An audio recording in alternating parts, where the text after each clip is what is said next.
It all started on a battlefield where a young warrior was in a chariot with 2 white horses leading the way. And he went into the middle of the battlefield to survey the situation. Ahead of me, ahead of him, was the army. Behind him was his army. Ahead of him was his enemy. There was a great tension in the air as war drums were beating. Conch shell horns were being blown. Cowbells were ringing. There was anxiousness because a battle that had been long awaited was about to begin. History was about to be made. Lives were about to be changed. What was about to happen was that 2 armies were going to fight for the power of the crown. And Arjuna stood in his chariot, confident, certain in what he was doing. It was a great day. But as he looked at the enemy army, something changed. Because what he saw ahead were not the people he was battling, but instead what he saw were teachers and friends and family. And this valiant warrior, the leader of his army, had a cloud of fear and doubt that cast a shadow over his heart. And suddenly he found that his knees began to weaken. And like anyone that's on a battle of their life, at the crossroads, knowing that lives are about to change, he began to wonder, oh Lord, am I doing the right thing? And so he did what many of us would do in that same circumstance, which I know I've been in many times before. What he did is he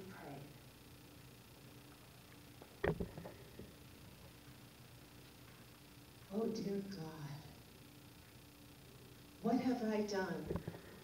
I've come forth in battle because I thought it was the right thing, but suddenly I don't know the difference between right and wrong. How can I know the course of wise action here? What do I do? Help me, God. Help me. For blessed Arjuna, God came to speak with him in the form of Krishna, the Hindu deity. And the conversation that they had is recorded, and we know it as the Bhagavad Gita, translated to me in the Song of God. The writer Eknath Easwaran, who's one of the translators of the Bhagavad Gita, says that this amazing, profound piece of literature is India's best gift to the world. And what it is it is the spiritual code of conduct, the reference book of Mahatma Gandhi that he used, he read every day, and which transformed him into the man we know, the great man that changed the world, from a man we don't know, who was a self-conscious, insecure, might I say, failure. It is my joy to bring this story and this information to you because in September, a coaching client of mine came to me and said, would you mind if in our sessions we just designate a small part of it for studying some of the world's greatest minds? I was like, yeah, cool.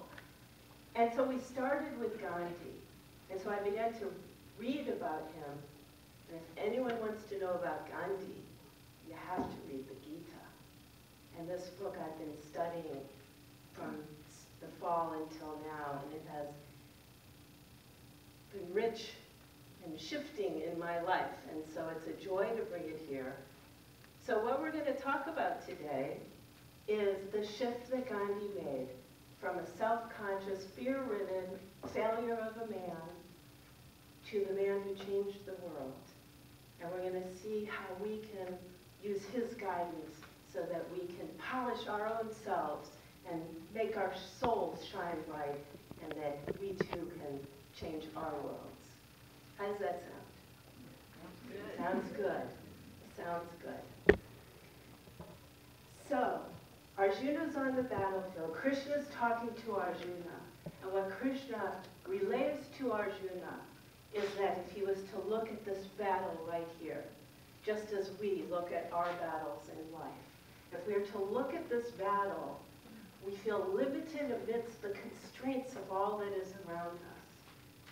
But that this battle is not the greater picture. The big picture is that there is a part of us that is much bigger. In fact, it is limitless. It's the part of us that is eternal. It's divine. And these personalities that we have, our lives that we live, they're like garments. And they're brief. And over time, we take on many garments and wear many different clothes so that we have a varied, extremely amazing existence. But what is the same with all the garments, all the personalities, all the people we are over eternity is the core of us, which is our divinity. It's the part of us that is eternal, that is divine. Would you say with me, my core is divine? My core is divine. And it's true, our core is infinite, expanded, divine. And this is the truth of who we are. So when we focus to realize, when we know which way to go, which way should I go? And we choose to realize our higher self, and we focus on this in the battles of our life. The Gita says that you will live in freedom and joy. Freedom and joy. So, I'm going to take you to a part of Gandhi's life. He was in his early 20s. He was married. He had one or two young boys. And he was in the battle to save his life because he had recently been terribly disgraced. At this point of his life, he had been sent away to South Africa.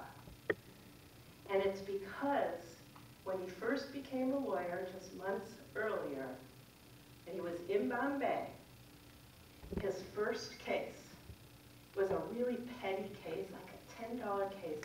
Easy, no problem case. This young man went up to cross-examine the witness, and something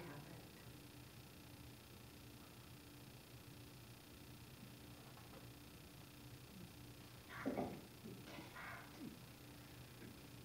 Until behind him in the courtroom, everybody broke out in laughter. He was standing there with wobbly knees, and all he could do was take the case, turn it over to someone else, and he ran out of the courtroom in disgrace.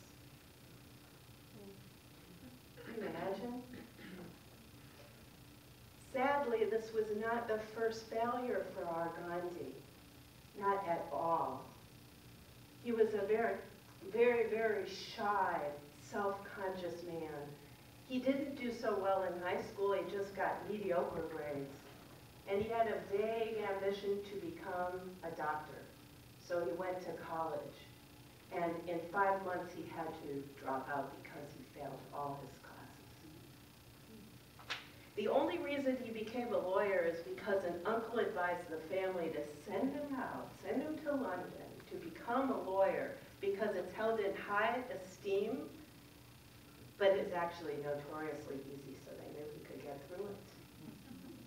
Yeah, and so he did, and he came back to India, and his first case to show he could make something of himself, to prove himself,